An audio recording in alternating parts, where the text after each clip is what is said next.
میں مسلمانوں میں متعدد جماعتیں پائی جاتی ہیں، حنفی، شافعی، تبلیغی، نقشبندی۔ سوال یہ ہے حق پر اور صحیح رسول صلی اللہ علیہ وسلم کے طریقے پر کون ہے؟ اللہ کے نبی صلی اللہ علیہ وسلم نے فرمایا تھا میری امت کے 73 فرقے ہوں گے، 72 جہنم میں جائیں گے، ایک جنت میں جائے گا۔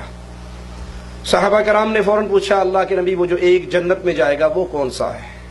آپ نے ایک قانون دے دیا، ایک ترازو دے دیا اس ایک کو جاننے کے لیے، اور وہ کیا ہے؟ ما انا علیہ و اصحابی اليوم، آج جس پر میں اور میرے صحابہ ہیں یہ جنت میں جانے والے ہیں۔ میں آپ سے پوچھتا ہوں صحابہ میں کون کون نقش بندی تھا؟ ابو بکر رضوی تھے، نوری تھے، سہروردی تھے، قادری تھے، چشتی تھے، کیا وہ محمدی نہیں تھے؟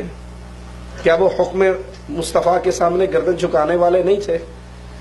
آج کوئی تو اپنے آپ کو جنت میں جانے والا کہلاتا ہے اور وہ درباروں کی پوجا کر رہا ہے، قبروں کی پوجا کر رہا ہے، قبروں کا طواف کر رہا ہے۔ کیا میرے نبی صلی اللہ علیہ وسلم نے سیدہ خدیجہ کی وفات پہ ان کی قبر کو پکا بنایا تھا؟ پکا بنایا تھا، پکی قبروں والوں کے پاس چلے جاؤ۔ کیا مصطفیٰ علیہ الصلوۃ والسلام نے ان کی قبر پہ قبے بنائے تھے؟ قبے بنائے تھے تو تم بھی بنا لو۔ کیا وہاں پہ لکی رانی سرکس لگی تھی، عرس ہوا تھا، میلہ لگا تھا، ڈھول بجے تھے، قوالیاں ہوئی تھی؟ تو ترازو ہے، جو صحابہ کرام تھے تم اس پر آ جاؤ۔ صحابہ کرام کیا تھے؟ قرآن و حدیث کو ماننے والے۔ صحابہ کرام کیا تھے؟ قرآن و حدیث کو ماننے والے۔ تو ہم بھی آپ کو دعوت دیتے ہیں قرآن و حدیث پہ آ جاؤ۔ ابو حنیفہ کی عزت کرو، مالک کی عزت کرو، شافعی کی عزت کرو، احمد ابن حنبل کی عزت کرو رحمہم اللہ۔ یہ سب ہمارے امام ہیں، یہ سب ہمارے امام ہیں۔ 4 بھی ہمارے ہیں، 12 بھی ہمارے ہیں، سارے صحابہ بھی ہمارے ہیں، تابعین بھی ہمارے ہیں، تبع تابعین بھی ہمارے ہیں، محدثین بھی ہمارے۔ ہم سب کا احترام کرتے ہیں احترام مصطفیٰ کے بعد۔ نہ 4 اماموں کو گالی دینا جائز ہے، نہ 12 اماموں کو گالی دینا جائز ہے، نہ اولیاء اللہ کو گالی دینا جائز ہے۔ ان کو گالی دینا جائز نہیں ہے۔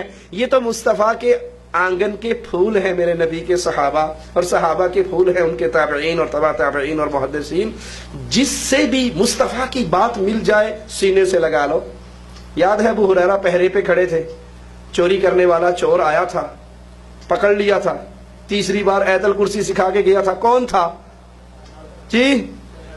شیطان کی بات بھی اگر مہر لگوا کے لے آئے تو اس کی مان لیتے ہیں، کسی اور کی کیوں نہ مانیں گے؟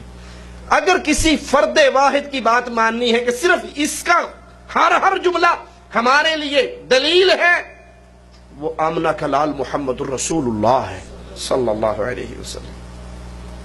اس لیے امام احمد ابن حنبل اس ایک جماعت جو جنت میں جانے والی ہے اس کا ذکر کر کے کہتے ہیں اگر یہ جنت میں جانے والے اہل الحدیث نہیں ہیں تو پھر میں نہیں جانتا کہ جنت میں جائے گا کون۔ تو قرآن اور حدیث پر چلنے والے اہل الحدیث ہیں، اہل السنہ والجماعہ ہیں۔ اس مذہب پر آ جائیے، جو قرآن سے ملے، جو حدیث سے ملے اس کو سینے سے لگا لیجئے، اور جو بعد میں بنے ہیں جن کے 100 سالہ جشن ہوئے ہیں وہ سب میڈ ان انڈیا پاکستان ہیں، ان کو چھوڑ دیجئے، مصطفیٰ سے دامن لگا لیجئے۔